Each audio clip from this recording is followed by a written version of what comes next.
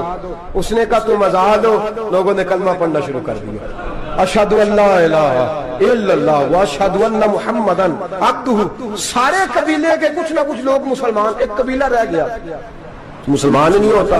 صلاح الدین ایوبی اپنے خیمے میں بیٹھے ہیں تو ایک بی بی آ گئی، اس قبیلے کا کوئی شخص مسلمان نہیں ہوتا۔ بی بی آئی، آگے کہنے لگی میرے 4 بیٹے جنگ میں کھو گئے، چھوٹے چھوٹے بچے جنگ میں کھو گئے، مل نہیں رہے، فوجیوں کو حکم دے مجھے میرے بچے تلاش کر کے دیں۔ صلاح الدین ایوبی نے جھٹ پر سر پہ امامہ باندھا، نیزہ پکڑا، سینے بند باندھا، اپنے جبے کو سمیٹا اور باہر کہنے لگی تو کدھر جا رہا ہے؟ کہنے لگا میں خود تیرے بچے تلاش کر کے دوں گا۔ صلاح الدین چند سپاہی ساتھ گلی گلی نکلے، گلی گلی فجر کے نکلے، اثر ہو گئی، تھک گئے، 2 نمازیں صحرا میں پڑھی، جنگل کے اندر پہنچے تو ایک کونے میں 4 بچے ایک جگہ ڈرے اور سہمے ہوئے بیٹھے ملے۔ صلاح الدین ایوبی اٹھا کے لائے، ماں کو کہنے لگے تیرے بچے ہیں، نکلا اس لیے تھا کہ میرے نبی نے فرمایا بچے جدا ہوں تو ماں کو درد بڑا ہوتا ہے، اور میرے رسول نے فرمایا تھا جب جنگ کرنے جاؤ تو کھیت برباد نہ کرنا، فصلیں تباہ نہ کرنا، بچوں کو ماں سے جدا نہ کرنا۔ فرمایا میں سوچ رہا تھا تیرے بچے کہیں میری وجہ سے جدا ہو گئے تو مصطفیٰ کو جواب کیا دینا۔ فرمایا تیرے بچے ڈھونڈ کے لایا ہوں۔ بچے ماں کے پاس آنے لگے تو ماں نے بڑے بیٹے کے منہ پہ تھپڑ مارا، کہتا اماں کیا ہوا؟ کہنے لگے تو نے سنا نہیں کہ دشمن کے بچوں کی اتنی حفاظت کرتا ہے، میرے پاس نہ جا، اس کے قدموں میں بیٹھ جا۔ جس نبی کے غلام اتنے سچے ہیں وہ نبی کتنا سچا ہوگا، جس نبی کے نوکر اتنے کھڑے ہیں وہ نبی کتنا کھڑا ہوگا، جا کے کلمہ پڑھ لے۔ میرے دوست یہ اسلام ہے جس نے غیروں کا درد بھی اپنے سینے میں رکھا۔ اقبال کہتا ہے سارے زمانے کا درد ہمارے ہی سینے میں ہے، برما کا مسلمان ہو یا عراق، لیبیا، افغانستان، کشمیر کا مسلمان ہو، میرے دوست وہ غیر نہیں ہے، وہ تیرا اپنا ہے۔ اس کا رنگ نہ دیکھ، اس کی بولی نہ دیکھ، اس کا قبیلہ اور علاقہ نہ دیکھ، دیکھ کہ وہ تیرے رسول کا کلمہ پڑھتا ہے، وہ دیکھ کہ وہ کعبے کی طرف منہ کر کے نماز پڑھتا ہے، دیکھ کہ تیرا اور اس کا نصاب زندگی قرآن ایک ہے۔ میرے دوست کچھ نہیں کر سکتا تو دعا تو کر دیا کر، کچھ نہیں کر سکتا تو التجا تو کر دیا کر، اللہ کے حضور یہ تو کہا کر کہ اللہ مسلمان جہاں بھی ہیں تو ان کی مدد فرما، اللہ مسلمان جہاں بھی ہیں تو ان کی غیبی امداد فرما۔ یہ دعا تو میرے دوستوں ضرور کیا کرو، سوچ بڑی کریں، جب بھی آپ بولیں، جب بھی آپ لکھیں، جب بھی کسی سے بات کریں تو بحیثیت مسلمان کے بات کریں، بحیثیت ایک نبی پاک کے غلام کے بات کریں، اپنی زندگی اس انداز میں ترتیب دیں کہ پہلے آپ مسلمان ہیں، اس کے بعد آپ کچھ اور ہیں، پہلے اسلام کی بات کریں، بڑی بات کریں، بڑے حوصلے کی بات کریں، پھر اسلام کو قوت ملے گی، پھر بیداری امت کو نصیب ہوگی۔ اللہ کریم برما کے مسلمانوں کو اپنی رحمت کی ٹھنڈی چھاؤں نصیب فرمائے، ہمیشہ مدحت خیر الانام میں گزرے، دعا ہے یہ عمر درود و سلام میں گزرے۔ آخر دعوانا ان الحمدللہ رب العالمین۔